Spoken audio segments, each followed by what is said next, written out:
Steve Poland here, and I've had a bunch of people ask for an update on the 220. I've done a few videos about random stuff in this tank ever since I did that debut video, kind of the switchover video a month ago, but some people had wanted to know, how is the tank doing? And I gotta say, I've been really happy with it so far.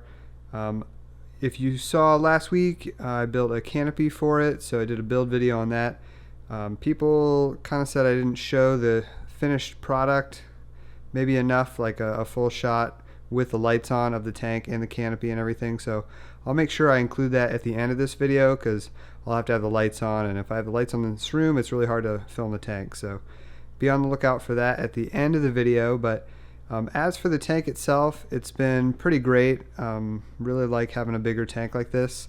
I will say that the maintenance is a little bit more difficult, trying to reach all the way down into a tank this deep. It's tough, honestly. I have brushes and stuff that help, and I got a longer hose attachment for my Python, which helps, but really, catching fish is harder, and basically everything that requires you to reach down into the tank is a little more difficult. But ultimately it's worth it to have a much bigger tank, a lot more water volume, space for these fish to swim around, and that's been pretty cool. Let's see, some other changes that I made. So in a video I talked about plasti dipping the filter intakes and returns.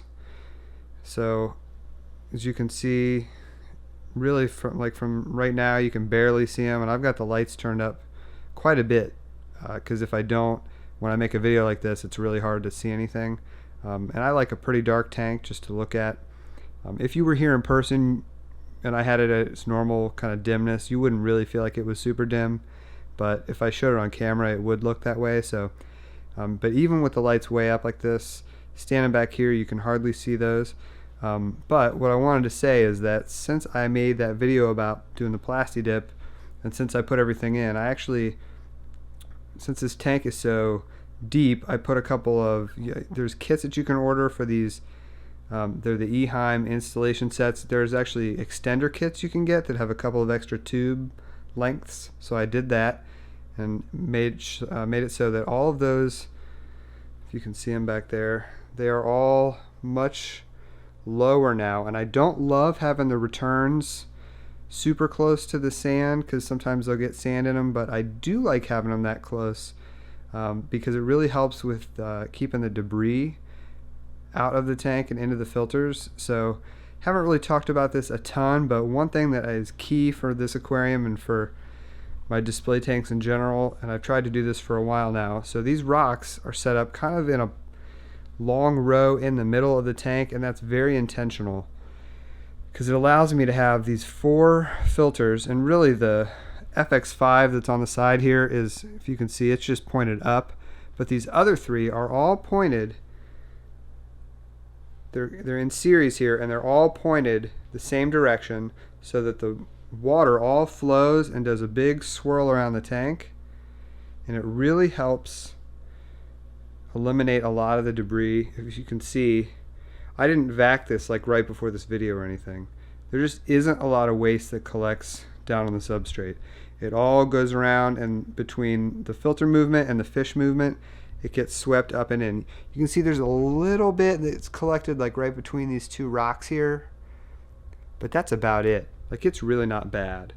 And I did that video a long time ago about making water changes easier and using a pump and stuff, and one thing that allows me to do that is this filter placement, having a big swirl all around the tank. So if you have the ability to do that, I highly recommend it.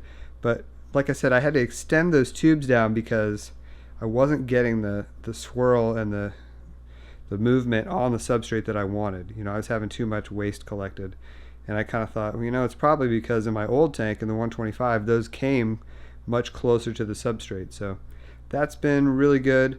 Let me show a few of these fish and how they've been doing.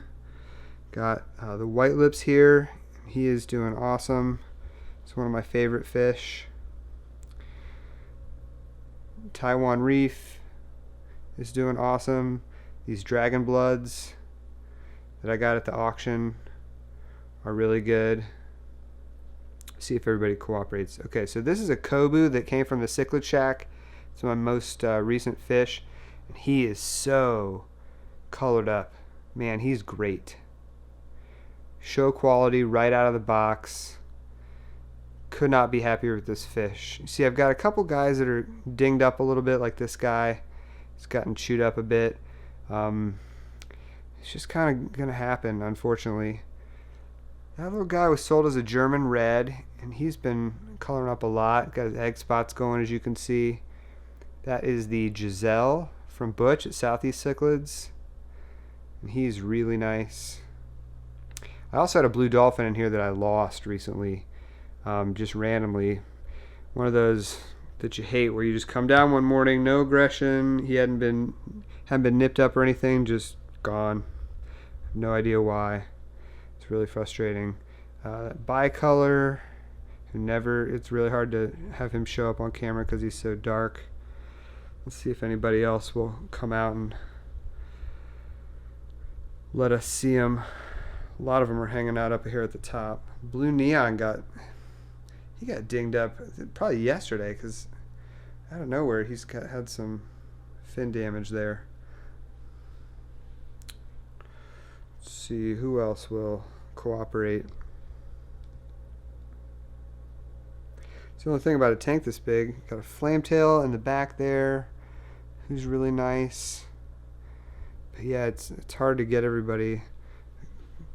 My big Borley eye back there.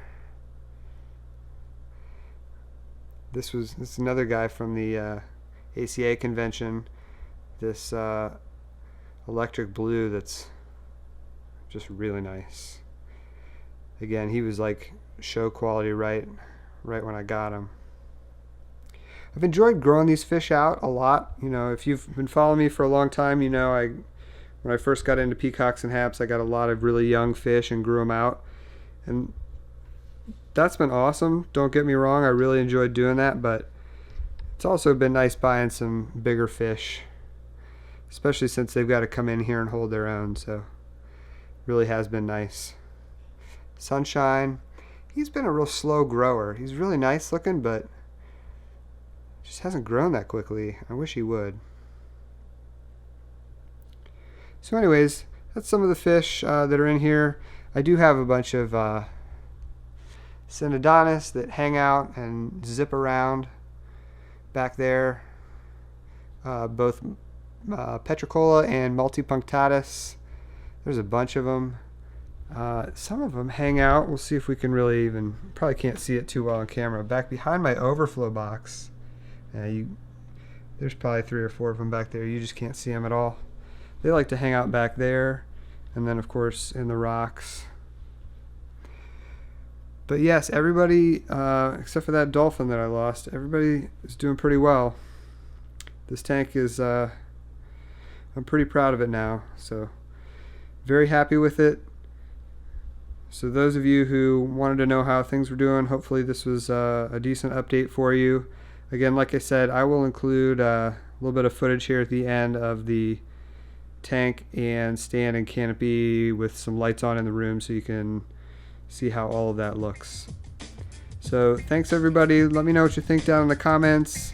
As always, if you aren't already subscribed, please consider that. I try to bring you something cool every week. So thanks for watching, and have a good one, everybody.